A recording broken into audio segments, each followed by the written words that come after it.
అండి, మనకి Vizag order confirm వచ్చింది. సో వైజాగ్ వెళ్తున్నాం ఇవాళ నాతో. So Shravani Gullapodi the designer studio owner ఉన్నారు. హాయ్. సో సండే కదా, సో అలాగా తీసుకువెళ్తున్నా. వైజాగ్ వెళ్తున్నాం కదా. ఉమ్. అంటే ఓన్లీ బిజినెస్ ట్రిప్పా మన ఏమైనా అలా అలా చిల్ అవ్వడానికి ఏమైనా ఆప్షన్ ఆ, ఉంటుందా?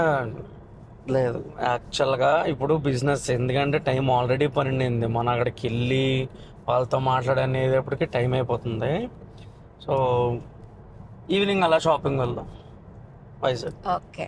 వైజాగ్లో నువ్వేం చూడాలనుకుంటున్నావు? ఫస్ట్ బీచ్ రోజులో కొంచెం అలా ఎంజాయ్ చేసి తర్వాత ఆబ్వియస్లీ షాపింగ్. ఓకే. నీకు తెలుసు కదా నా ఫేవరెట్ థింగ్ అంటే షాపింగ్. ఓకే. జనరల్గా ఒక బిజినెస్ పర్సన్ అంటే వాళ్ళకి పర్టికులర్ టైమింగ్స్ ఉంటాయి కదా. I mean like 9 hours duty, 8 hours duty అలా ఉంటాయి. ఇప్పుడు నీకు నాకు అలాగే ఉండవు. మనకి 24/7 అవైలబుల్ ఉండాలి. అండ్ సీజన్ లో నైట్ నేనైతే యాక్చువల్లీ 2 o'clock 3 o'clock వరకు వర్క్ చేయించి మార్నింగ్ 5 o'clock కి కూడా డెలివరీ చేసిన డేస్ కూడా ఉన్నాయి. అంటే లైక్ మనం డాక్టర్స్ లాగా కంప్లీట్ గా మన సర్వీస్ అంతా ఇవ్వాలి క్లయింట్స్ కి. డాక్టర్స్ అంటే వాళ్ళు నెక్స్ట్ లెవెల్. బట్ అంటే ఏంటంటే వాళ్ళలాగే మనం కూడా ప్రెషర్ కూడా ఉంటుంది. ప్రెషర్, స్లీప్లెస్ నైట్స్ అవన్నీ ఉంటాయి కదా.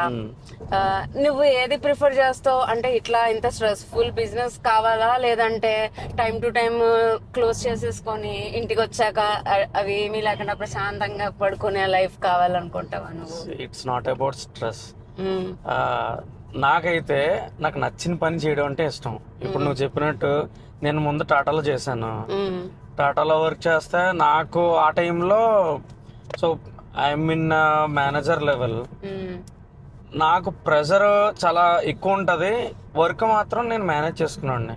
ఏదన్నా సరే సాయంత్రం 6-7 టైంకి ఇంటికి వెళ్ళిపోయాడిని. నాకు అది సాటిస్ఫాక్షన్ లేదు. నాకు బేసికల్గా చిన్నప్పటి నుంచి బిజినెస్ అంటేనే ఇష్టం.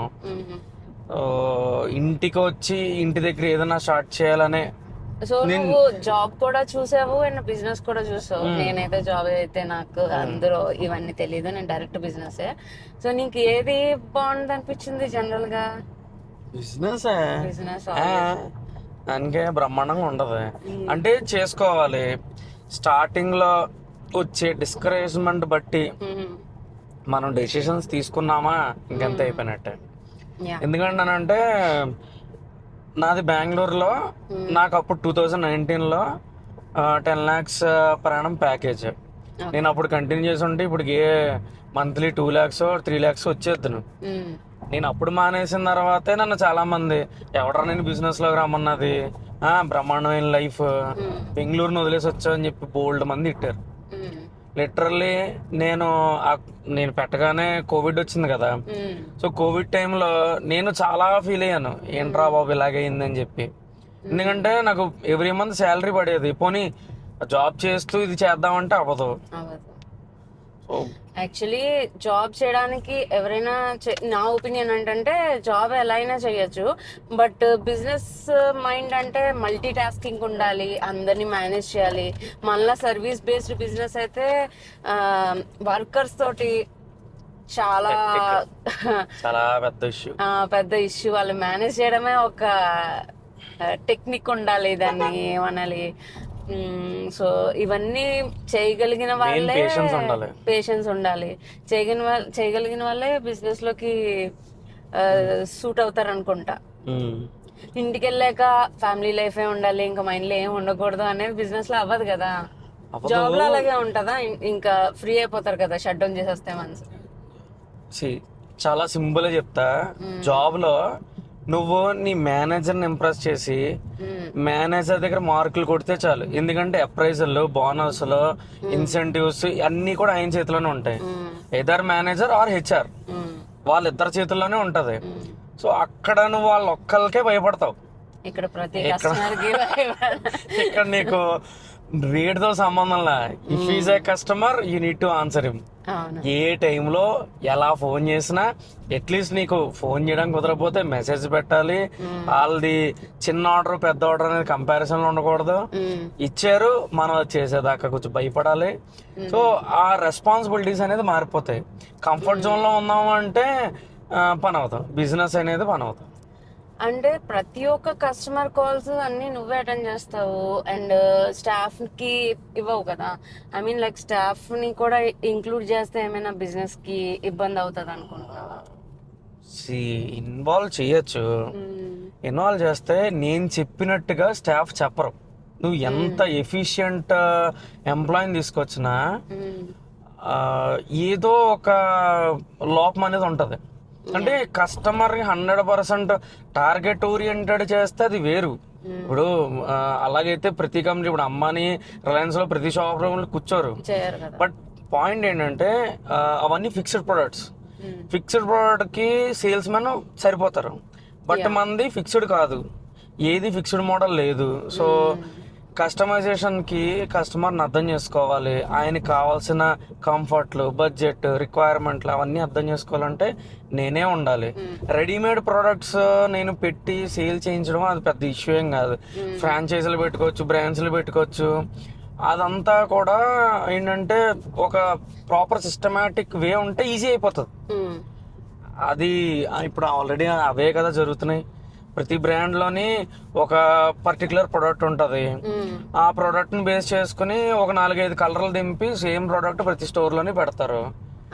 నేను చూసింది ఏంటంటే మన ఇంటికి ప్రైస్ ట్యాగ్ ఉంటుంది, ₹1,00,000 పెట్టి దాన్ని 35% డిస్కౌంట్ అని 65,000 ఇచ్చేస్తారు.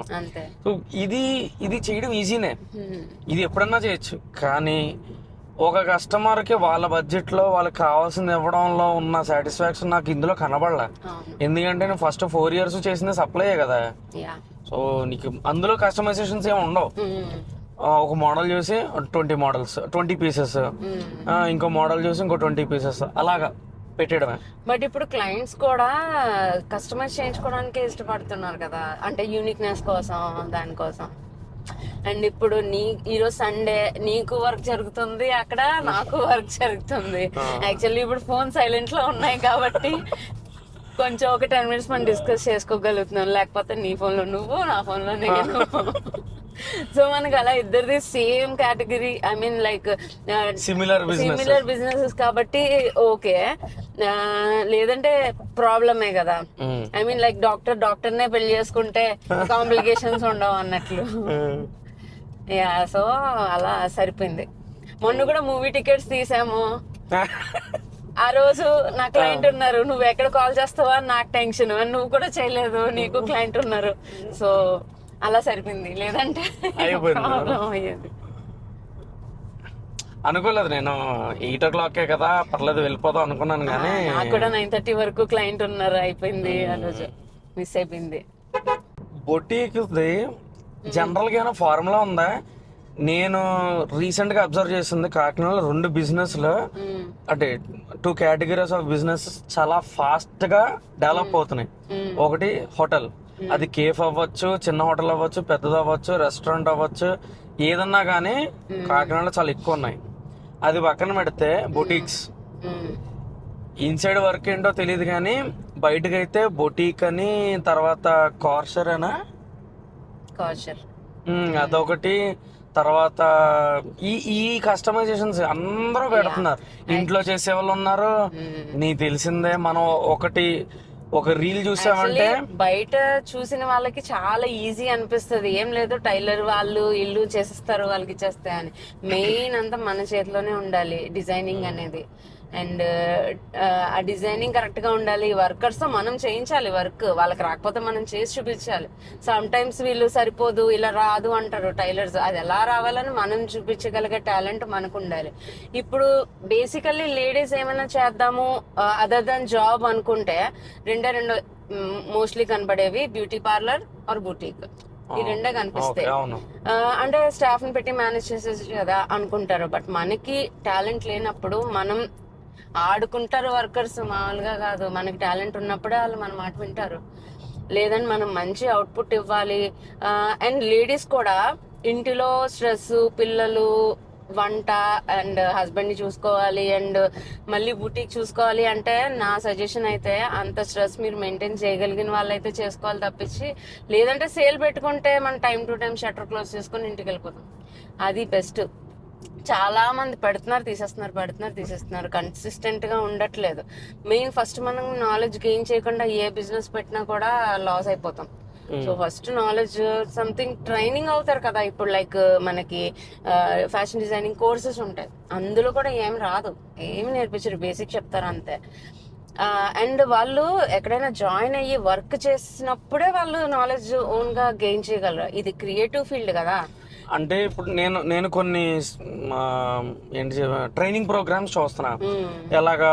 సో మీకు ఎంబ్రాయిడరీ వర్క్ నేర్పిస్తాము, గవర్నమెంట్ యాక్చువల్ గా ఎంకరేజ్ చేస్తుంది కదా లేడీస్ అందరికి, కొన్ని కుట్టు మిషన్లు కూడా ఇస్తుంది, మీరు చేయండి అని చెప్పి. అది బొటీకి పెట్టడానికి పనిచేస్తుందా? ఎక్స్పీరియన్స్ పనిచేయదు. వాళ్ళు మనం బయట నేర్చుకునేది ఎప్పుడు మనకి హాఫ్ నాలెడ్జే చెప్తారు. వాళ్ళు క్రియేటివ్ ఫీల్డ్ లో వాళ్ళు మొత్తం అంతా ఎక్స్ప్లెయిన్ చెయ్యరు. సంథింగ్ కాలేజెస్ లో కూడా మనకి మనం ఓన్ గా నేర్చుకోవాలి, మన క్రియేటివిటీ బట్టి. వాళ్ళు బేసిక్ చెప్తారు అంతే. అండ్ ఫార్ములాస్ ఉంటాయి తెలుసా, కటింగ్ లో, స్టిచ్చింగ్ లో, కటింగ్ లో ఫార్ములాస్ ఉంటాయి. ఏ బాడీ షేప్ కి ఏ ఫార్ములా యూజ్ చేయాలి అని.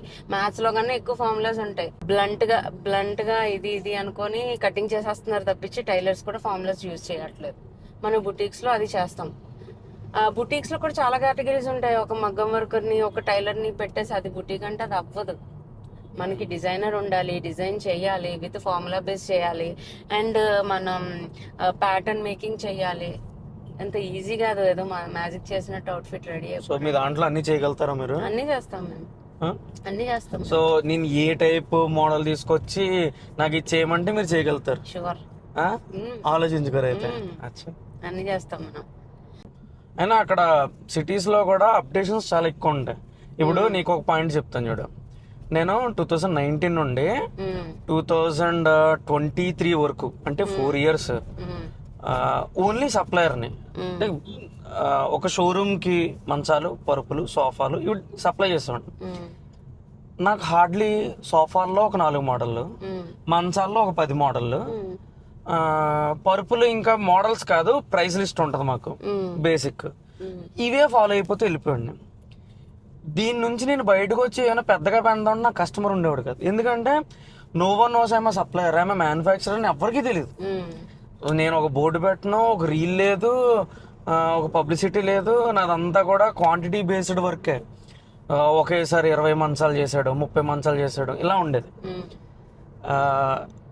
ఇప్పటికీ చెప్తున్నాను, స్టార్ సెట్ అని చెప్పి ఒక మోడల్ ఉంటుంది.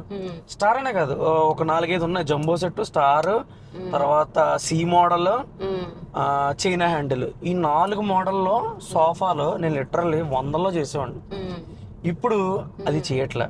కానీ నేను ఎప్పుడైతే బయటకు వచ్చానో, నేను ఇప్పుడు వచ్చి మళ్ళీ ఆ మోడలే ముట్టుకోవాలి. ఎందుకంటే కస్టమర్కి ఎవరికి అవసరమే లేదు. ఈ మోడల్స్ ఏవైతే నేను అప్పుడు 2019లో స్టార్ట్ చేశాను, 2020లో ఎప్పటికీ అది నడుస్తుంది. ఇంకా అప్డేషన్ అవ్వాలి. సప్లయర్లో అంతే, సప్లైనింగ్ ఇదే జరుగుద్ది, అప్డేషన్స్ ఉండవు. రెండో చెప్తున్నా, ఇప్పుడు ఢిల్లీ, ముంబైలో ఫర్నిచర్ ఏదైతే ఉందో మోడల్, సో ఢిల్లీలో, ముంబైలో మనకి చాలా రకాల మోడల్స్ ఉన్నాయి. వాళ్ళు చాలా అప్డేట్ అయిపోయారు. ఇక్కడికి మాత్రం ఇంకా రావు. ఎందుకంటే ఫస్ట్ ఆఫ్ ఆల్ ఆ మోడల్ ఇక్కడ తీసుకొచ్చేవాళ్ళు లేడు. మన వాళ్ళందరికీ కావాలి, అప్డేటెడ్ అన్నీ కావాలి. కానీ ఇక్కడ తీసుకొచ్చి అమ్మే సరైన సప్లయర్ కానీ మ్యానుఫ్యాక్చరర్ కానీ ఉంటే అందరికీ బాగా పనిచేస్తాయి. సో ఇప్పుడు మనం చేసేది ఏంటంటే ఎప్పటికప్పుడు మోడల్స్ అన్నీ మార్చేస్తున్నాం.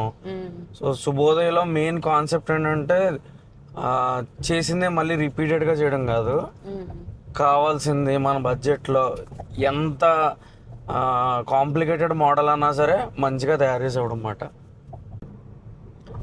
Like, share and subscribe our channel. Thank you.